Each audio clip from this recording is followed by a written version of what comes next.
কি খবৰ গাইছ? পথাৰলৈ আহি আমাৰ অৱস্থা দেখিছেনে?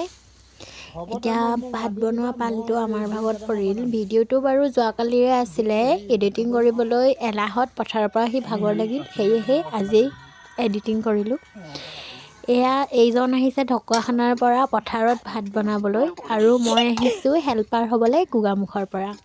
আৰু এয়া মাছ অনা আছিলে, তাৰপিছত গৰৈ মাছ পিটিকা কৰিবলৈ থৈ দিছিলোঁ। আৰু এইখিনি মাছ, তাৰপিছত এইখন পথাৰখন, ইয়াত জংঘলৰ মাজতে এইখিনি চাউল দি এতিয়া ভাত পানী বনাই পানী আনিবলৈ গৈছিলোঁ। আৰু পানী আনিবলৈ যাওঁতে দেখিছেনে, গোটেইফালে হালধীয়া কিমান সুন্দৰ পৰিৱেশ।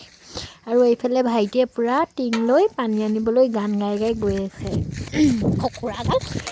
কাৰ পথাৰত গৈ এনেকুৱা অৱস্থা হৈছে বাৰু কওকচোন গাইছ, কমেণ্ট এটা কৰি। মোৰ অৱস্থা দেখিছেনে, মুখত গামলা আনিবলগীয়া হৈ গৈছে।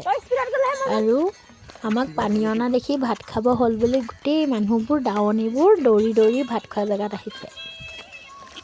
আৰু এয়া আমি কিমান টেলেণ্ট লগাই দ্বিতীয়বাৰ পানী আনিছোঁ দেখিছে, ডাংমাৰীৰ ভিতৰত সোমাই।